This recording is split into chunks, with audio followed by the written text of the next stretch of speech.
Welcome to Are You Killing It, the podcast powered by Peak Performance Partners, where our mission is to help your business achieve success faster. I'm your host, Dr. John Ronaldo, and each week our team of business experts brings you the tools, insights, and strategies you need to kill it in your business. No fluff, just real talk to fuel your growth. So let's dive in. Gentlemen, how's it going? Welcome back to another episode. We're at number 9. Episode number 9. Here we go. And we're continuing to provide value to the folks who are listening to this incredible stuff that we're doing here. So I got across from me, I got Kevin. How are you today? I'm doing great. All right. We got Ricky here. Hey, and Patrick. Are you killing it? Are you killing it? We got the founders, the owners making this happen at Peak Performance Partners. So I am very lucky to be in the room with these three gentlemen. Today's episode is going to be Sales 101, your quick start guide to closing more deals. Because let's be real, we're all in sales. If you're in business, you're in sales. Am I right, Ricky? Bro, you are speaking my language. I know I am. That's why I turned to you, right? So we're speaking the language. So I'm going to start with Ricky, and we're going to bounce around like we normally do. Okay, Ricky. What do you think is the single biggest mindset shift someone needs to succeed in sales? What's that shift? What's that psychology that's stopping people from sales? Oh man, okay, so that actually might be a good one for Kevin, but I'm gonna steal it and then I'm gonna kick it to Kevin, because Kevin he eats. That's how he's passing the buck. I'm looking man. for the F word. He's passing the buck. The fear. He's the king of mindset. Yeah, I would say Kevin's the king of mindset. But the way I would look at it is shifting your mindset from, hey, I have to make a sale, to I get to serve someone with this sale. And if you can change your mindset to, hey, I am a servant individual. I'm here to serve the client and say, hey, what do they need? And does my product or service fit their needs, wants, and desires, and brings value? Then it's easy. And it's no longer a sale. It changes into an invite. And people love that. And people, hear me say this a lot. We're going to jump into it. But I'm going to say it right here, right now. People love to buy, but they hate to be sold. I would agree with that 100%. And I think the best way to overcome that is to develop a great relationship. Understand how to relate with people. How do you get in front of someone and you actually connect with them immediately, right? Mm-hmm. I think that's the basics. So wait, I got quotas. I got commission I need to make. I got to feed my family. Are you telling me that my job is to serve, and that's kind of how I need to roll here? But how do I pay the bills? Patrick, tell me more. Yeah, I think a lot of people, they focus on that output or outcome of every meeting. And so they tie their emotions into that outcome. And so then what happens is you get let down. So you're on this emotional roller coaster where if you're just continuing to build a relationship, truly understand what is the desire, how do I connect with this person, am I connecting, then the sales, you'll get the sales. The sales will come. But I think too many people, they tie their emotions into the outcome of this meeting. So then they're like, oh, they didn't show to a meeting, or they didn't answer my call, they're not returning my call, and I just think you gotta remove that emotion to the outcome of that specific meeting, I guess is what I would say. That's got to be incredibly hard to do for people in sales, right? Because we are focused on ROI, we are focused on outcomes, but what you're saying is our focus should be a little bit more on the output than the outcome in and of itself. Ricky, what would you say are some simple techniques that beginners can start to use today to really be focused on the output versus the outcome that's going to eventually create the outcomes we're looking for? Yeah, I'd say first, get really good at questions. Really good at questions. And in your product or service, figure out what we call your 5 to die, if you will. Sometimes you whether have a prospect or a client, and you've got 2 minutes to get to know them and break the ice and get through. Sometimes you have, based on your sales cycle or product, you got tons of time.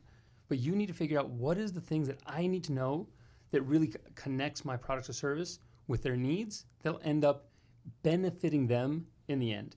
And look for benefits. So many times people get stuck on selling features, and features are nice. People buy benefits. So if you can solve a problem and give them a benefit, find a solution that's going to bring them value all day. That's one of the fastest ways to get to it. And I'll add a couple things. So a feature is what your product does. A benefit is what it does for someone. So Say that one more time. Say it one more time. So the feature is what your product does, right? So if you're selling a bed, your feature is hey, that's where somebody sleeps, and it's it sits in the room, and we got a nice headboard. It's fluffy and it's got springs and foam. Yeah. And The benefit is, hey, when you sleep on my bed, you're gonna wake up with your back's not gonna be sore anymore. Mm-hmm. You're gonna be more productive at work. You're gonna have a better love life with your wife.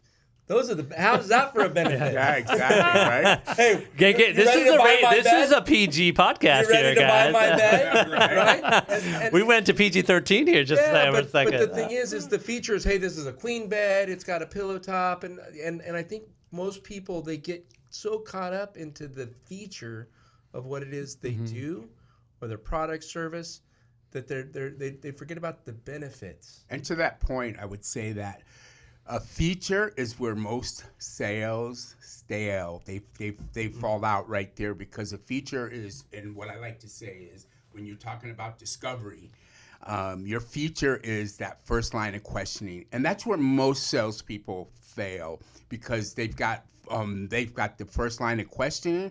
They don't want to go back further. They don't want to peel the onion, as we like to say.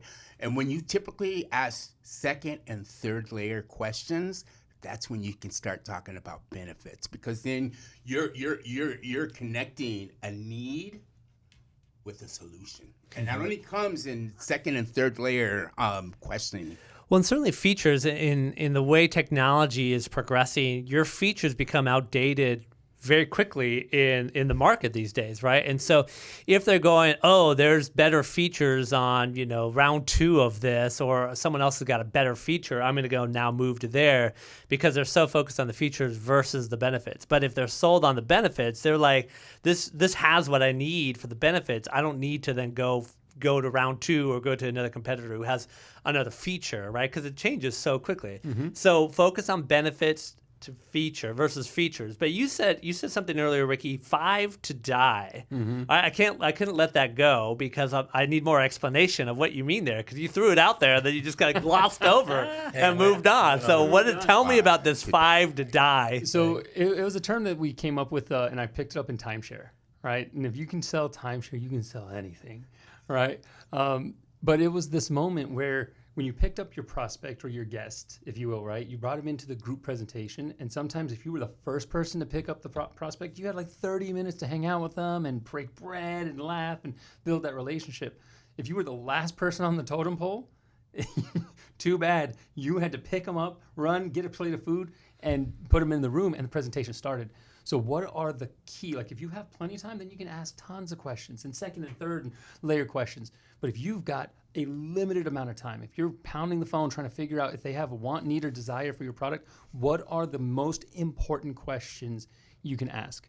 And I can't remember who it was. I want to say it was Benjamin. No, not Benjamin Franklin. It was Patrick Stewart. Patrick Stewart. There's a saying out there saying, listen, if I've got an hour to find a solution to a problem, I'm going to spend the first 55 minutes thinking of the right question to ask. Because once I know the right question to ask, the solution's easy. And sometimes we get so caught up on just asking questions, we're not intentionally trying to find the most important question to give us the information, because it's all about data, right? So that data and information from the client to say, hey, does what I have fit you, right? And then that's where you get really good in sales and being a servant, because you start asking, let me understand a little bit more around this, right? And so I'll give you a great story. When I do our sales training, there's an example of a really poor salesperson versus a really good salesperson, right? In this example, we're going to be talking about selling software, right? So we have someone who's going to sell software. They go up to a client, and the client says, hey, I'm looking for something that's really easy to use. The software salesperson thinks, this is a deal. My software is easy to use. Perfect. I'm gonna write this ticket up. Not a problem, right? What is the problem with that? Yeah, but what's the problem with that, right? The problem is that was a poor salesperson, because they don't really understand what the client means by easy to use. A good salesperson starts asking, all right, that's a great starting point. If you don't mind, I'd like to ask a few more questions, because the more information I have, the better I can serve you. So based on what you're saying, when you're saying easy to use, is it easy for you to use, or is it easy for the end user? Is it going to be easy? Do you have an example of something that's easy to use that you're referring to, right? And you start asking and pulling these questions back in a series of just 3 or 4 or 5 questions, and you can build that depth, right? You can figure out, oh, you're not just looking for easy onboarding. You want it to be easy for you, the end user, all this experience, and here's what it looks like. Got it. I have the perfect solution for you, right? Not a square peg round hole. I have a solution. Go make it work. And that's where most people miss it. So easy to use, that's going to be very subjective. So we need to delve into that a little bit more. It's like, what do you really mean by that? Okay, so Patrick, what are some questions, right? I know everybody's product is going to be different, right? But are there kind of generic, general questions that someone listening to this podcast could say to begin to kind of get to that real need so you can truly sell to that benefit versus that feature? Yeah, and I think one of the things I want to kind of like give this visualization when you're in this, I would call it the discovery section of a sales, right? You're trying to find out what are their needs and get more information. It's like a tennis match. You want to keep the ball on their side of the court. So when they ask you a question and you're like, you have the answer and you're like, oh yeah, well our product does this and this and this and this. No, hit it back to them. So you just you don't answer. I'm going to keep the ball on their side of the court for the majority of the time. And it goes back to like those asking questions. But to answer your question, what are some questions? Again, it's tell me more. I mean, just these open-ended questions that are going, oh, okay. And when we say open-ended, it means this. It requires that they got to answer and give more in depth and give you more examples. Yeah, instead of a yes or no answer. Yeah. Mm-hmm. So I think, like, again, tell me more, or, to what Ricky just said earlier about if we take that example, well, give me some more examples of how this is going to be used. So now they can't go, well, yeah, right? You can't say yes or no on that, right? Or it's not a close-ended question where I'm like, all right, you ready to buy? And they go, no. And then I'm like, oh, now what do I do? So well, let me ask more questions, right? Yeah. So why aren't you ready to buy? Tell me why. Yeah, there you go. That's a good question, right? Yeah, so I think it just, again, it's that being inquisitive and then just keep in your mind, is this an open-ended question? How are you going to use this? Why is this important? Hey, if you don't do this, what will continue to happen? How much money is that costing you currently? Not having that solution figured out yet. And so then what I'm doing, right, I'm tying a service to a value and I'm having them put a number on it, right? Or how does that make you feel? Again, just finding out, and again, where Kevin was talking about those layers, yeah, we call that, again, just the layers and the levels. How do I get to that third level of questions where now we're more comfortable? And a lot of what happens in bad salespeople is the person will ask a question and they'll answer that question instead of, again, tennis. I got to get it back to their side with a question. Well, there's a way to do that doesn't come off as salesy, sleazy, right? Because I think a lot of us know, especially when we get those phone calls, right?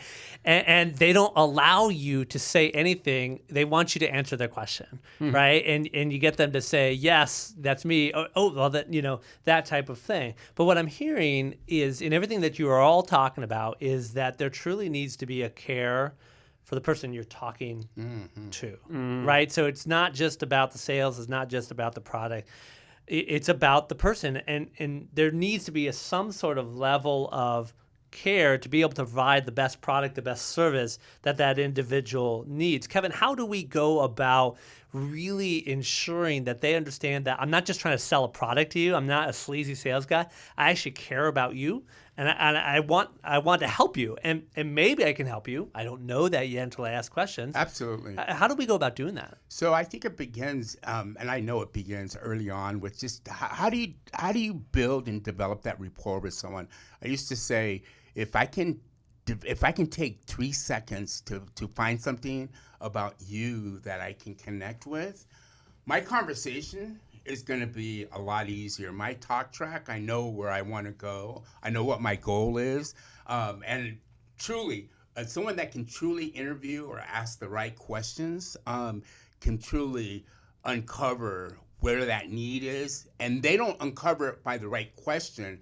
If you can open someone up, they're going to tell you, and in just little bits and pieces throughout that conversation, where they're thinking, where their bottleneck is, where their need is at. So there's trust building, right? It's ultimately about trust. So we got to build that trust, whether it's over the phone, whether it's in person, which is meeting at a chamber event, whatever it may be. So if Ricky, if one of the best ways to do sales is to build trust and build relationships with people, what are the common mistakes that especially people new to sales make in terms of sales? Oh, I love this question. Okay, here's some of the biggest mistakes people brand new in sales make, and that is they try to sell the way they want to be sold. They sell themselves and they talk about what they like, what they want, how they'd use it, the benefits they'd get from it. And they don't take or talk about how it would benefit the client. They miss they sometimes they don't have that situational awareness or the situational intelligence and the emotional intelligence to pair them together. And I'll give you a great example. So some of our clients came back from Cabo or Cancun, and they landed and they got hit up by a timeshare presentation. And sure enough, they're like, Ricky came from timeshare.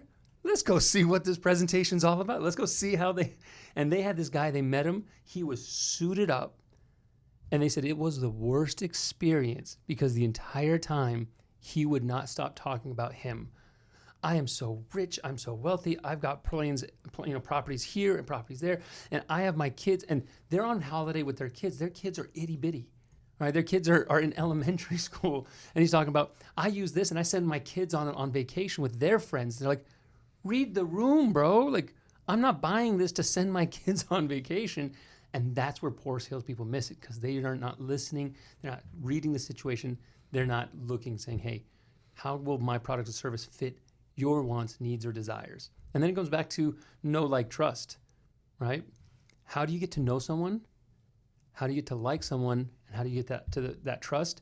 Well, you get to know someone by asking questions. And if you're not asking them questions about themselves, right, you're missing it. Now, in most cases, we're not dealing with a timeshare situation, right? Most people who are listening to this podcast are probably not selling timeshares. Maybe you are. Tell us. You tell us if you are. But in a timeshare, really, if someone comes off the airplane, you have very limited time, right? I've been through those. I did them for the $300 spa credit. And I'm like, dang, I don't know if I'll ever do that again because I'm not sure it was worth that spa treatment that I got. But I did get a massage. It was still a lovely massage. Yeah, they make you earn the gift. Man, it was rough too. But in most cases, I can imagine there's an ability to build a little bit of a longer term relationship. Is this always a kind of a one and done type of thing, Patrick? Or, how do we, I guess what I'm saying is, we have multiple touch points with a lot of our folks. It's not just going to be once and we never see them again like a timeshare salesman, right?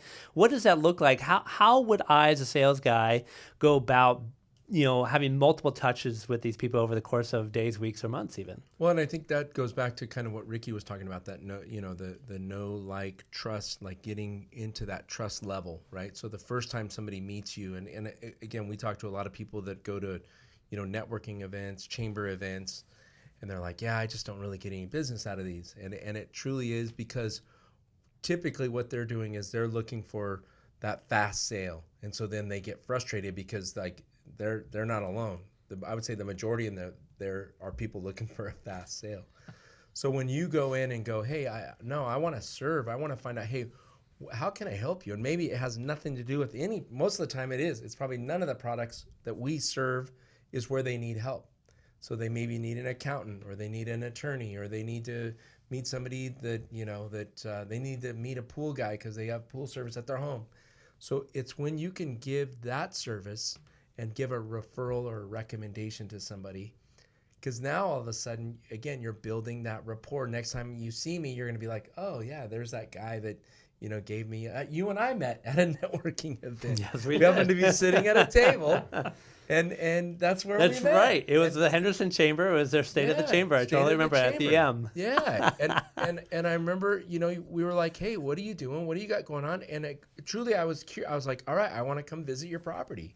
I want to come see it. I want my partners to come see it. Mm-hmm. I'm like, we got to come see it. And it was not about you're going to become a client of ours. Right. I don't even know that we ever pitched you anything about any of our products. But it was kind of like we just truly are wanting to we know this. We're connectors because we are in so many places. We refer probably 5 to 10 other businesses to other businesses every week between our group, and so that's really where we're always, our mindset is, hey, how can we be of service? How can I help you become successful? And then eventually there will come an opportunity where we can do work together, but it really isn't upfront. So certainly don't expect the ROI on the first connection with an individual, right? And that is the power. We did a podcast episode a handful back about networking, right? And we talked about take advantage of networking, right? And people go to chamber events or whatnot, and exactly what you said, when they go to it, they expect some ROI on the first visit. It's like, nah, dude, you got to commit. Right? And kind of build relationship, be in community with the people in your area. So, all right, Kevin, I'm going to turn it to you. One last thought here. What am I missing? What have we not talked about that you're like, we need to talk about this? Sales 101. Here we go. So open floor, dude. Yeah, open floor. So embracing no. I think I'm going to go back to your first question, right? Love it. And so your first question is, what do you think the biggest mistake that most salespeople make? And that's number one is not understanding the word no, right? And that can be very disheartening, disenchanting. When somebody says no, then game over. No, that's not it. It takes at least 8 to 9 no's before somebody can truly make a difference, right? And I think that understanding exactly, you don't know when that person came in and was talking to you, you don't know if they freaking were in a car accident. You don't know if they woke up on the wrong side of the bed. Their kids asked them for money they didn't have. I'm in the middle of cooking dinner, which seems to happen in my house all the time. I'm cooking dinner. Right? Can you go away? Right. Okay. But the quickest way that you can embrace negativity is your fastest way to success as a salesperson. Dude, that's going to be the hardest thing, right? Because how do we get past that, right? And because no is hard for people to hear, right? And especially they go into really optimistic, especially if they're a beginner at this, right? It's like, dang, that's hard. So there's an attitude aspect to this, yeah, right? And embracing that a no is part of the reality of this. And I kind of like relate it back to you remember your first date, right? You prepared for that first date, right? That's kind of like when you're getting in front of a prospect, right? You made sure that you took a shower, you made sure that you smelled good, you looked nice, your hair was right? But your biggest fear in the back of your head is, what if she says no? Right? And then she says no and you're done. Right? But again, if you're persistent and you kind of embrace that no and say, well, let's talk about it. Let's understand why not. Is it like, no, not today, not right now, maybe in the future, right? And that's kind of the mindset that you have to be. No doesn't mean never. That's exactly right. No doesn't mean never. Ricky, I'm excited because we've got a training coming up at the end of October 2025 on this very topic, sales. And you're going to be kind of our lead trainer for this. Can you tell us a little bit about what's coming up with this training? And we're going to have 2 hours where we're going to delve deep into some of the things we just talked about. Can you kind of give us a little Cliff Notes version of what's going to happen at that training? Yeah, I love this training. We've custom made because I've taken all the experiences that I've had from timeshare and brought it together. And this is going to be a high level one that kind of takes our sales program and gives you the golden nuggets of our full on sales program, right? And so we're going to hit, how to build the introduction, how to get to know, like, trust, how to go second and third level questions, how to have the right confidence, how to really uncover and understand the most important part of a sales presentation. I'm going to give it to you right now. I'm telling you, it's not the presentation itself, which is really important. How you master that is an art and a science. There's a dance to it, but the discovery and getting and understanding, that is where most sales programs and presentations, it can all be tracked back to a poor discovery. We're going to talk about how to isolate and overcome objections, understanding the difference between an objection and a condition. We're going to talk about how to close. We're going to talk about trial closes, temperature checks, commission breath. We're going to talk about what close do you use, because there's certain people that no matter what you say day one, they will not close. There's other times that people don't know when to just be quiet and they end up talking past the close. We're going to talk about that so you don't miss it when they're hot. When they say, yes, I want it, I'm ready, let me buy. And they're like, okay, great, but I have to show you one more thing and one more thing and one more thing and one more thing. And by the time you're done, I already said yes. Yeah. We're going to talk about all of that. It is something you do not want to miss. So if you're new to sales, you got your own sales organization, you are in business for yourself, and you're like, hey, I would love to sharpen this, or I'd love my team to be sharper, come on in. That's why we're designing this program. Come see what it is for yourself and get some of these nuggets that you can start implementing immediately. That's awesome. I'm excited to be there, to be part of that. So what you're saying is my slide deck presentation is not the most important thing in my sales process. Is that what you're saying? Okay. No, good to know. I better work on my technique here, guys. So, well, that's awesome. So if you're interested in joining us for that training on sales at the end of October 2025, go ahead to 3-peak.com and check out all the information about the public trainings we have coming up. When we have other trainings coming up in 2025 and in 2026 we're checking out, but this one sounds like it's going to be a good one. I'm going to learn a lot from this one, Ricky. I can't wait for that. So, all right, gentlemen, that about does it. Wraps up episode 9, Sales 101. Thank you so much for being part of this again. I learned a ton in 22, 23 minutes. So I really appreciate all you guys bring to the table. And until next time, we're going to be asking you, are you killing it in your business? If not, come on back. We're going to help you out and make it happen. Take care, everybody. Have a great day. Yes.